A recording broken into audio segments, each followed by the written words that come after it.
Let's check out the R600 from AllPowers. Small power pack with plenty of punch, 600 watt pure sine wave inverter, has all your charge USB ports, even a light, wireless charger on the top, and impressive 12 to 60 volts solar input of 220 watts max. Does have a fast charge, 400 watt fast charge, 0 to 99% in around an hour. Hi, I'm Nick and welcome to the channel. Today we're going to check out the R600 from AllPowers. This was gifted to me. AllPowers reached out, sent me this unit for review. So today I'm going to check it out and show you what this thing's all about.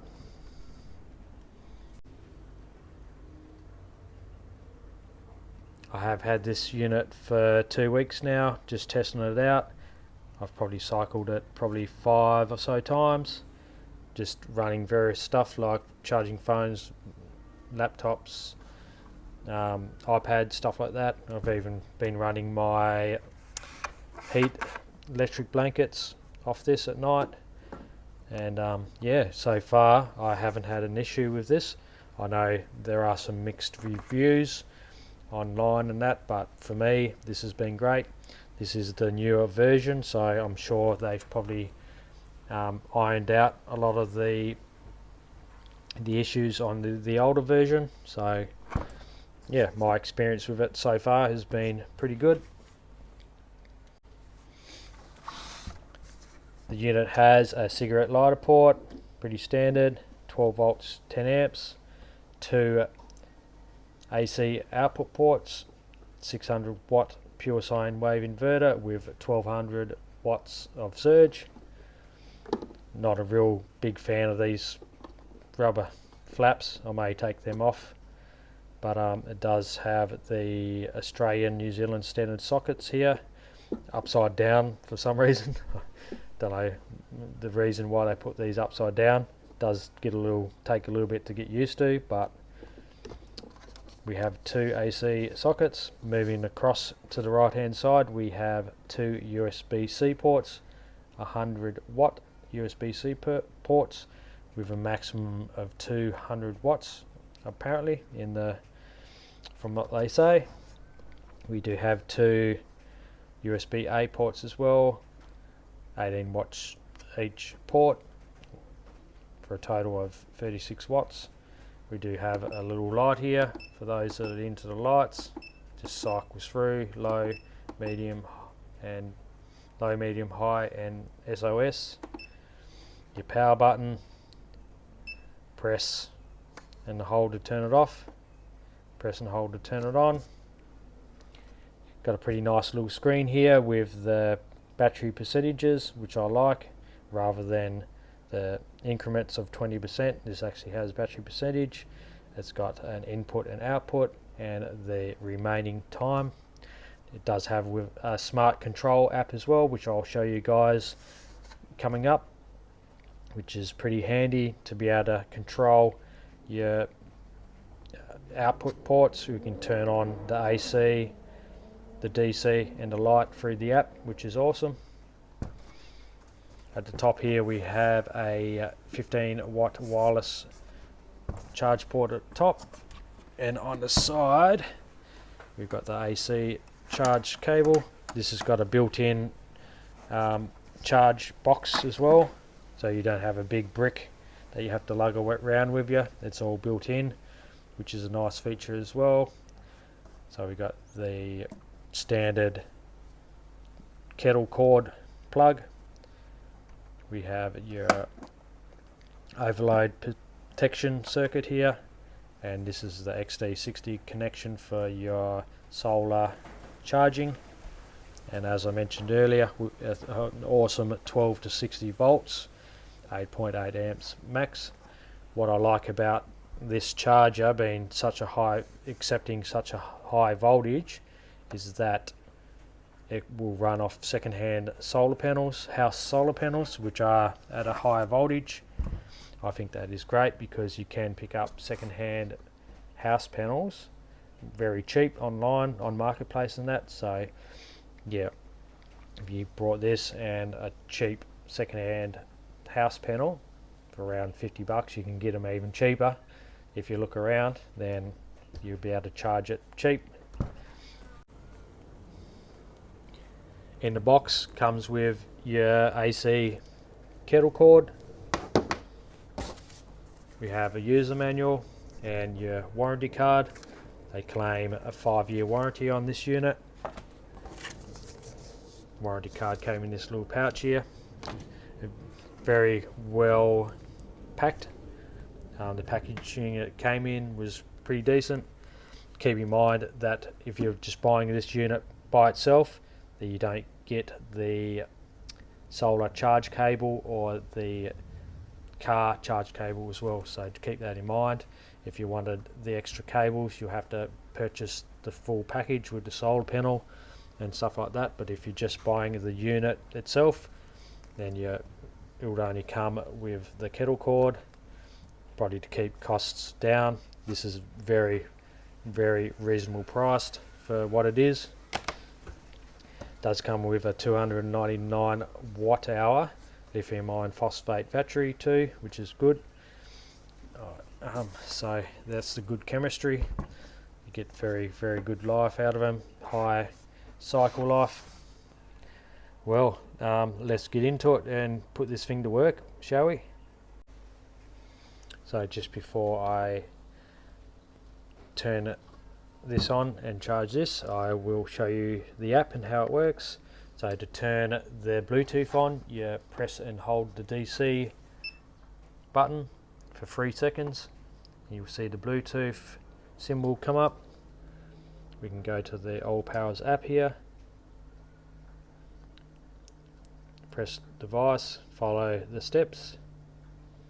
Next step, you'll see it will come up with the AllPowers R600 V2. Click on that, and then you'll see the app. You've got the very simple but easy to use.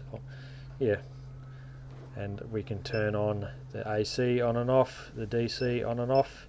We can also turn the light on and off through the app, which is pretty cool. And if I plug this in,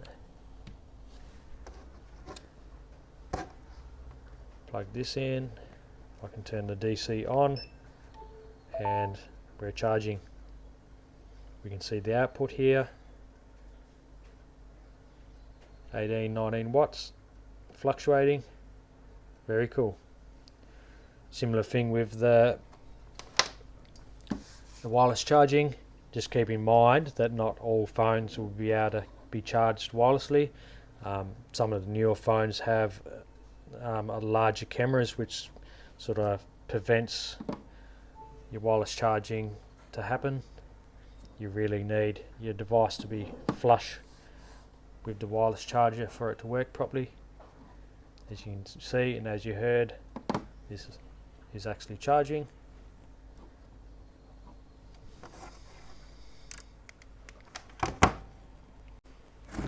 Let's get this 12 volt kettle up and running, see what happens. Plugged in, as you can see, 119 watts now. Light on the kettle's on. So we are now charging the speaker, phone, kettle. Put that over there. I'm going to get my telly out. I've got a small little telly. I want to see if that works, to see how sensitive, and to check whether this is pure sine wave inverter, whether there is any static or anything like that through the telly. Right, got this small telly here, and we want to plug it in. I did read a review. One guy did say that his telly didn't run good off this unit, most possibly the older unit, but I want to test to see if this one works fine. This is just a small 24-inch telly. We'll turn it on.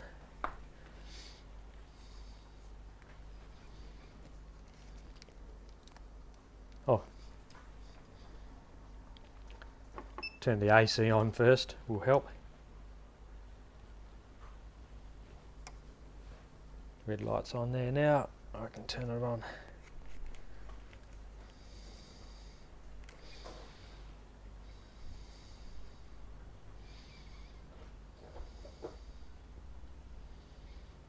So far so good. Alright, I got my antenna in a good position. Just a shitty old antenna, but as you can see, it does work.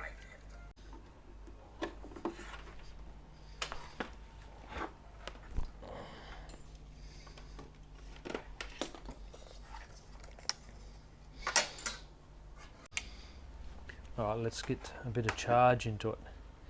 My XT60, this panel is 34 volts roughly, so no problems plugging this straight in. Just make sure you get your wattage and voltage right, and we're charging straight away, which is good.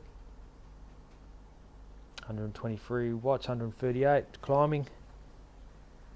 So this is all working as it should. Very good, very, very good.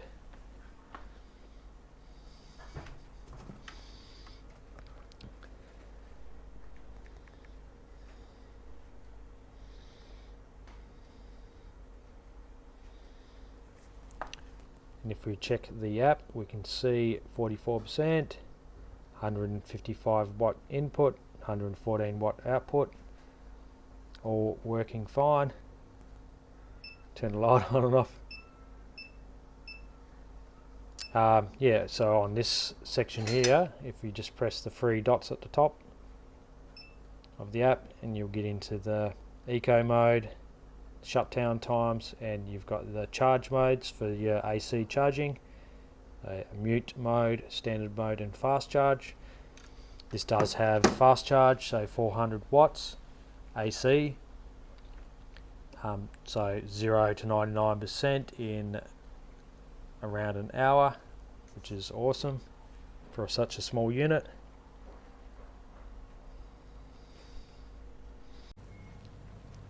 Remember to give us a like and subscribe if you haven't already. This device does have UPS support as well, although I haven't checked it out yet. It does claim it has it. So what's this unit good for? Obviously you wouldn't run your house off it. You wouldn't run large fridges or anything like that. But what it is great for is charging small devices, for example phones, iPads, laptops, cameras, drones even. RC hobbyists would find this handy if you're out and about, to keep all your batteries topped up, give yourself a little bit longer time out on the field playing. So very, very good for that type of stuff. Small kettles, obviously, small kettle here, and some smaller 12 volt appliances as well that use the cigarette lighter socket. Probably not highly recommended to run AC loads continuously off small units like this, simply because the inverter does draw a standby current, which, just a guess, could be around 7 to 10 watts. So even just having the inverter on without anything plugged into it will chew up the battery power. Just being such a small battery, if you did have the AC unit sitting on, for example, by itself with nothing running, it pretty much will draw this small battery flat probably within 24 hours as a guess, especially if you haven't got any means of charging it. So although it does have the AC power ports and it is handy for use of AC power, just for example, I ran the telly, that will run fine for 5 or so hours, no problem. Small fans you can run for a few hours, but these smaller units aren't ideal for running AC loads continuously, simply because of the just the draw that the inverter will pull while it's on standby. So, but for small devices like this, these small units are great.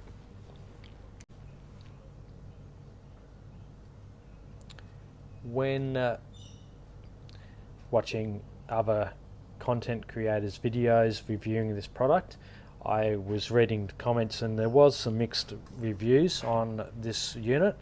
I'd say it was more the older model that they were referring to, but I'll let you know as well. But it was in the reviews and some of the comments on those reviews that this does run flat quickly. There were a few people claiming that this will run flat within a day or two or even less.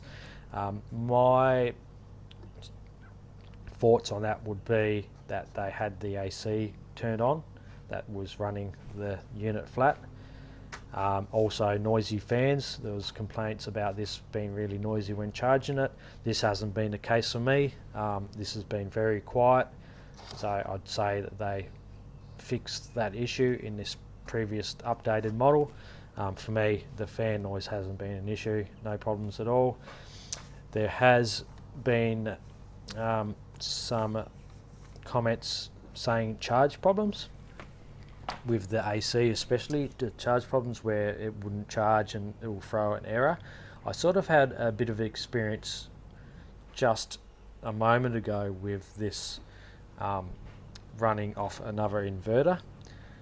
I think the charge input through the AC is sensitive to voltage, because I don't have any problems charging this on my house power, no problems at all, but I had a little bit of an issue just with my small inverter out here today. This is the only issue I did have, but then I did plug it into the house power just before I brought it back out and it charged fine. So I think it's probably a voltage sensitive or something's going on there. But for me, if I'm charging on my house mains power, then this has been no problem at all. Another comment I did see on one of the review videos is the TV static. I tested that out before, it seemed to work fine. More so probably the previous model. They've obviously potentially fixed a lot of those issues in this current model.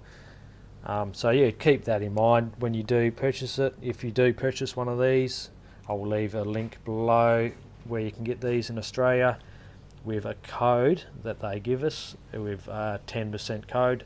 That 10% code will work for all the products, not just this product. So if you're looking at getting a larger unit or whatever, then you'll get 10% off for that as well. I haven't really bothered setting up an affiliate link or anything yet, so I don't think I'll get anything out of it. But you will get 10% off if you purchase through that link. Yeah, so it's up to you if you do get one of these units, and yeah, let us know in the comments below what you think of them. If you have any issues, what you like, what your dislikes are, I'll be keen to know. So yeah, that's it for the review. My experience with it has been really good. I haven't had any real quirks or dramas, so I've got nothing but positive review for this one.